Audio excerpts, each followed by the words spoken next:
ओम शांति। आज का मुरली 30 जून 2024 प्रातः मुरली। ओम शांति। अव्यक्त बाप दादा मधुबन। मन को दुरुस्त रखने के लिए बीच बीच में 5 सेकंड भी निकालकर मन की एक्सरसाइज करो। आज दूरदेशी बाप दादा अपने साकार दुनिया के भिन्न भिन्न देशवासी बच्चों से मिलने आए हैं। बाप दादा भिन्न भिन्न देशवासियों को एक देशवासी देख रहे हैं, चाहे कोई कहाँ से भी आए हो, लेकिन सबसे पहले सभी एक ही देश से आए हो। तो अपना अनादि देश याद है ना, प्यारा लगता है ना। बाप के साथ साथ अपना अनादि देश भी बहुत प्यारा लगता है। बाप दादा आज सभी बच्चों के 5 स्वरूप देख रहे हैं। जानते हो 5 स्वरूप कौन से हैं?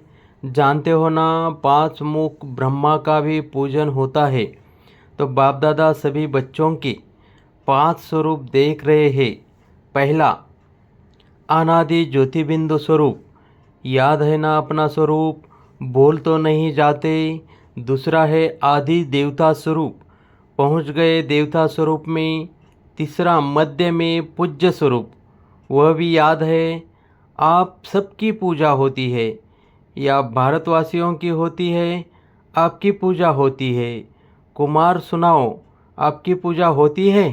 तो तीसरा है पूज्य स्वरूप, चौथा है संगमयुगी ब्राह्मण स्वरूप, और लास्ट में है फरिश्ता स्वरूप। तो 5 ही रूप याद आ गए। अच्छा, 1 सेकंड में यह 5 ही रूपों में अपने को अनुभव कर सकते हो। 1 2 3 4 5 तो कर सकते हो। यह 5 ही स्वरूप कितने प्यारे हैं। जब चाहो जिस भी रूप में स्थित होना चाहो, सोचा और अनुभव किया। यही रूहानी मन की एक्सरसाइज है। आजकल सभी क्या करते हैं? एक्सरसाइज करते हैं ना। जैसे आदि में भी आपकी दुनिया में सतयुग में नेचुरल चलते फिरते की एक्सरसाइज थी। खड़े होकर के 1 2 3 एक्सरसाइज नहीं। तो अभी अंत में भी बाप दादा मन की एक्सरसाइज कराते हैं। जैसे स्थूल एक्सरसाइज से तन तंदुरुस्त तो रहता है ना, तो चलते फिरते यह मन की एक्सरसाइज करते रहो।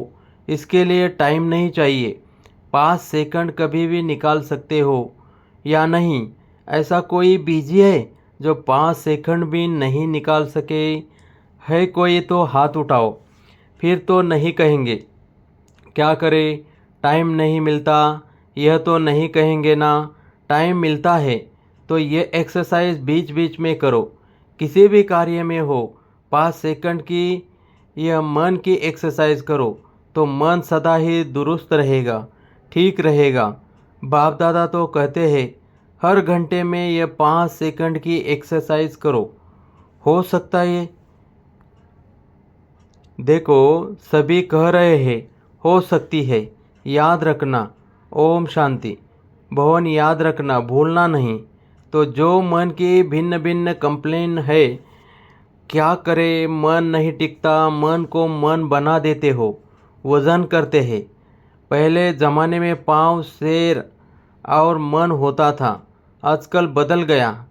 तो मन को मन बना देते हैं बोझ वाला, और यह एक्सरसाइज करते रहेंगे तो बिल्कुल लाइट हो जाएंगे, अभ्यास हो जाएगा। ब्राह्मण शब्द याद आए तो ब्राह्मण जीवन के अनुभव में आ जाओ। फरिश्ता शब्द कहो तो फरिश्ता बन जाओ। मुश्किल है? नहीं है। कुमार बोलो, थोड़ा मुश्किल है। आप फरिश्ते हो या नहीं? आप ही हो या दूसरे हैं? कितनी बार फरिश्ता बने हो?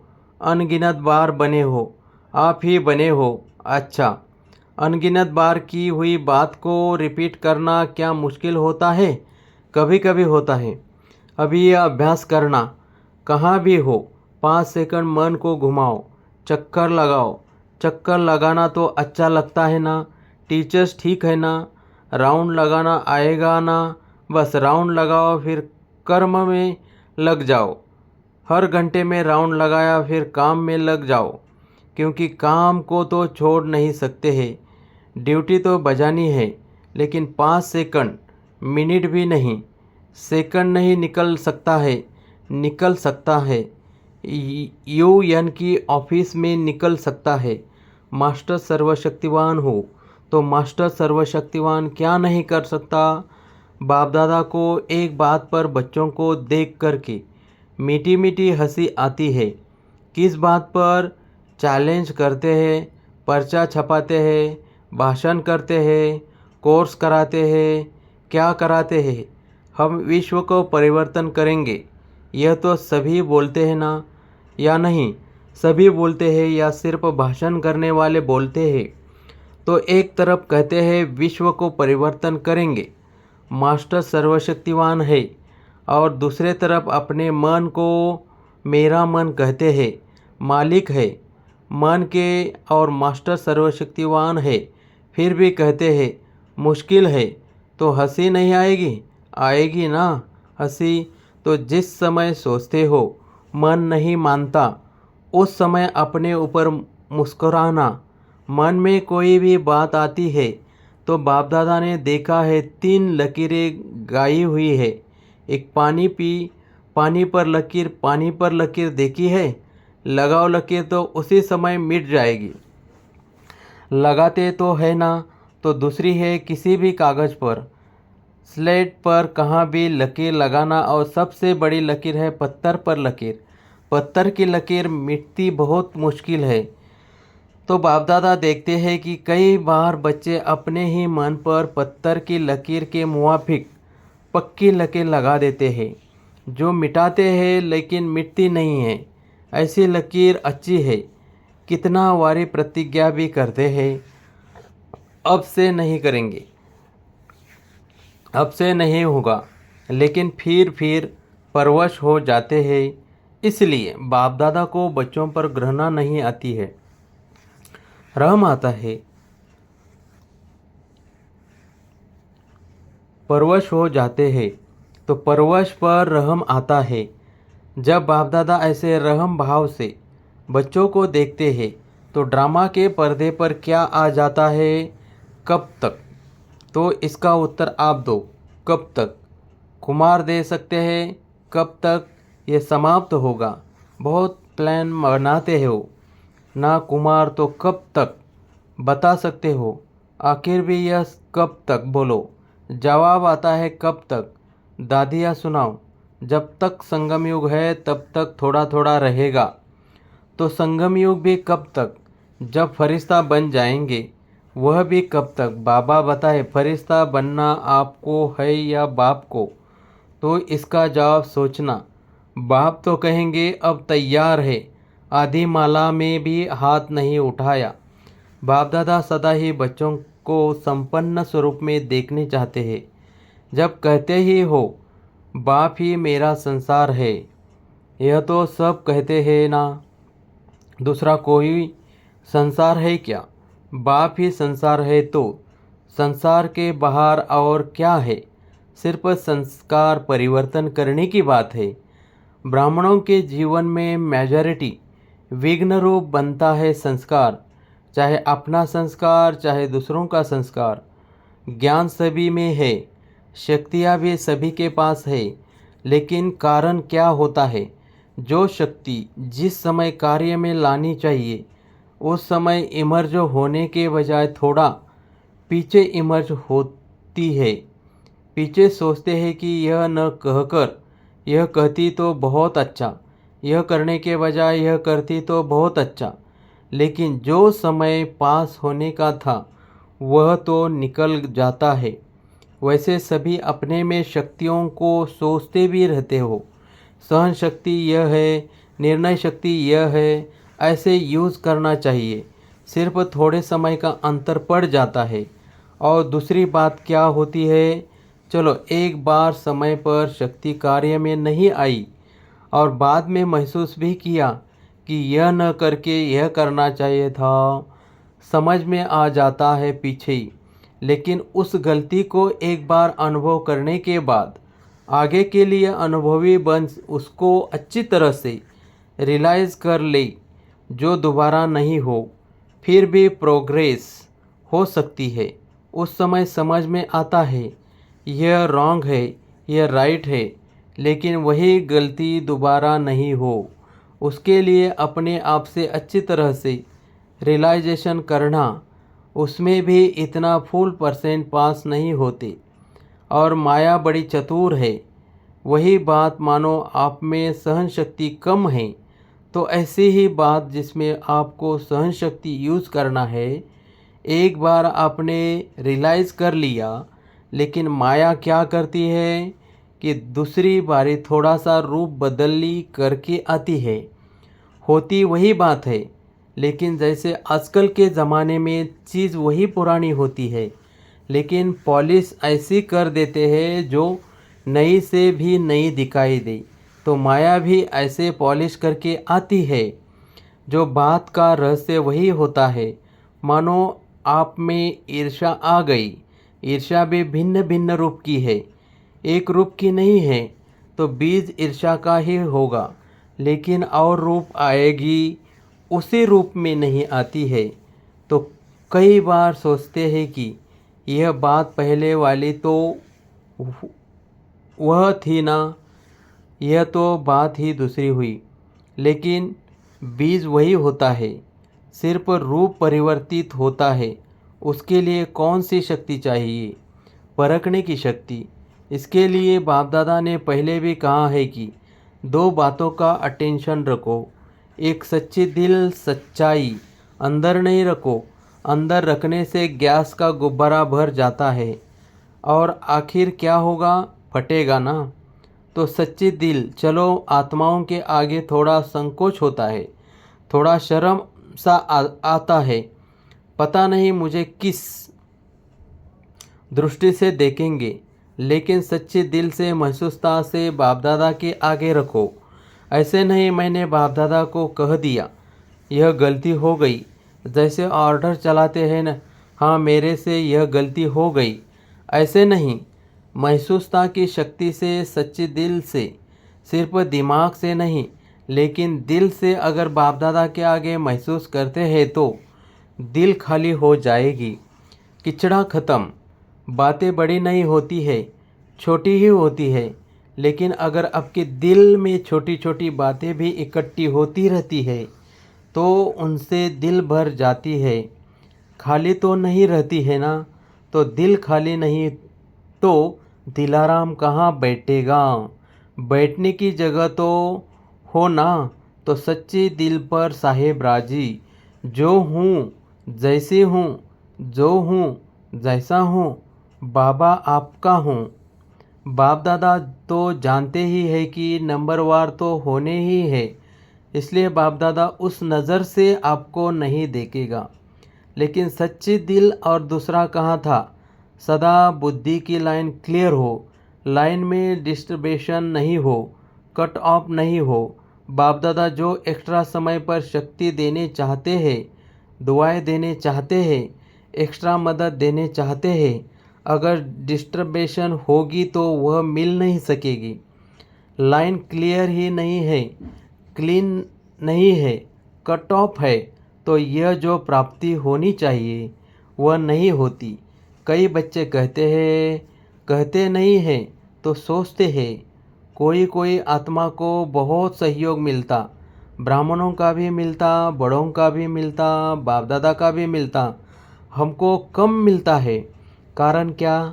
बाबा बाप तो दाता है, सागर है, जितना जो लेने चाहे। बाप दादा के भंडारे में ताला चाबी नहीं है, पहरेदार नहीं है। बाबा कहाँ? जी हाजिर। बाबा कहाँ? लो, दाता है ना।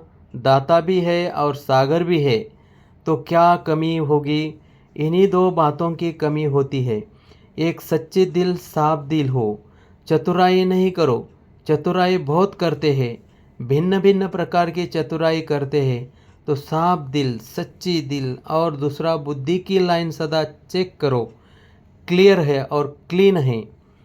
आजकल के साइंस के साधनों में भी देखते हो ना, थोड़ी भी डिस्टर्बेशन क्लियर नहीं करने देती, तो यह ज़रूर करो। और विशेष बात, इस सीज़न का लास्ट टर्न है, इसलिए बता रहे हैं। डबल विदेशियों के लिए ही नहीं है, सबके लिए है। लास्ट टर्न में आप सामने बैठे हो तो आपको ही कहना पड़ता है। बाप दादा ने देखा है कि एक संस्कार या नेचर कहो, नेचर तो हर एक की अपनी अपनी है, लेकिन सर्व का स्नेही और सर्व बातों में संबंध में सफल, मनसा में विजयी और वाणी में मधुरता तब आ सकती है जब इजी नेचर हो, अलबेली नेचर नहीं। अलबेलापन अलग चीज़ है। इजी नेचर उसी को कहा जाता है जैसा समय, जैसा व्यक्ति, जैसा सरकमस्टांस उसी को परखते हुए अपने को इजी कर देवे। इजी अर्थात मिलनसार। टाइम नेचर बहुत टू मच ऑफिशियल नहीं। ऑफिशियल रहना अच्छा है, लेकिन टू मच नहीं। और समय पर जब समय ऐसा है, उस समय अगर कोई ऑफिशियल बन जाता है तो वह गुण के बजाय उनकी विशेषता उस समय नहीं लगती। अपने को मोल्ड कर सके, मिलनसार हो सके, छोटा हो बड़ा हो, बड़े से बड़ेपन में चल सके, छोटे से छोटेपन में चल सके, साथियों में साथी बन के चल सके, बड़ों से रिगार्ड से चल सके, इजी मोल्ड कर सके। शरीर भी इजी रखते हैं तो जहाँ भी चाहे मुड़ जाते हैं, और टाइट होगा तो मुड़ नहीं सकेगा। अलबेला भी नहीं, इजी है तो जहाँ चाहे इजी हो जाए, अलबेला हो जाए नहीं। बाप दादा ने कहा ना इजी हो जाओ ना तो इजी हो गई, ऐसे नहीं करना। इजी नेचर अर्थात जैसा समय वैसा अपना स्वरूप बना सके। अच्छा, डबल विदेशियों को अच्छा चांस मिला है। सभी को ड्रिल याद है या भूल गई? अभी अभी सभी यह ड्रिल करो, लगाओ चक्कर। अच्छा, चारों ओर के सर्वश्रेष्ठ आत्माओं को, चारों ओर से याद प्यार समाचार भेजने वालों को बहुत अच्छे भिन्न भिन्न संबंध से स्नेह के पत्र और अपना हालचाल लिखा है। सेवा समाचार उमंग प्लान बहुत अच्छे अच्छे लिखे हैं जो बाप दादा को मिल ही गए। जिस प्यार से मेहनत से लिखा है, तो जिन्होंने भी लिखा है वह हर एक अपने अपने नाम से बाप दादा का, दिलाराम का दिल से याद प्यार स्वीकार करे। बच्चों का प्यार बाप से और उससे पदम गुना बाप का बच्चों से प्यार है और सदा अमर है। स्नेही बच्चे ने बाप से अलग हो सकते हैं, न बाप बच्चों से अलग हो सकते हैं। साथ है, साथ ही रहेंगे। चारों ओर के सदा स्वयं को बाप समान बनाने वाले, सदा बाप के नयनों में, दिल में, मस्तक में समीप रहने वाले, सदा एक बाप के संस्कार में रहने वाले, सदा हर कदम में बाप दादा को फॉलो करने वाले, सदा विजयी थे, विजयी है और विजयी रहेंगे, ऐसे ऐसे निश्चय और नशे में रहने वाले, ऐसे अति श्रेष्ठ सिखिले दे प्यारे थे प्यारे सर्व बच्चों को बाप दादा का याद प्यार और नमस्ते। वरदान। हर सेकंड के हर संकल्प का महत्व जानकर जमा का खाता भरपूर करने वाली समर्थ आत्मा भव। संगम युग पर अविनाशी बाप द्वारा हर समय अविनाशी प्राप्तियां होती है। सारे कल्प में ऐसा भाग्य प्राप्त करने का ये एक ही समय है। इसलिए आपका स्लोगन है, अब नहीं तो कभी नहीं। जो भी श्रेष्ठ कार्य करना है वह अभी करना है। इस स्मृति से कभी भी समय, संकल्प व कर्म व्यर्थ नहीं गवाएंगी। समर्थ संकल्पों से जमा का खाता भरपूर हो जाएगा और आत्मा समर्थ बन जाएगी। स्लोगन। हर बोल, हर कर्म की अलौकिकता ही पवित्रता है। साधारणता को अलौकिकता में परिवर्तन कर दो। ओम शांति।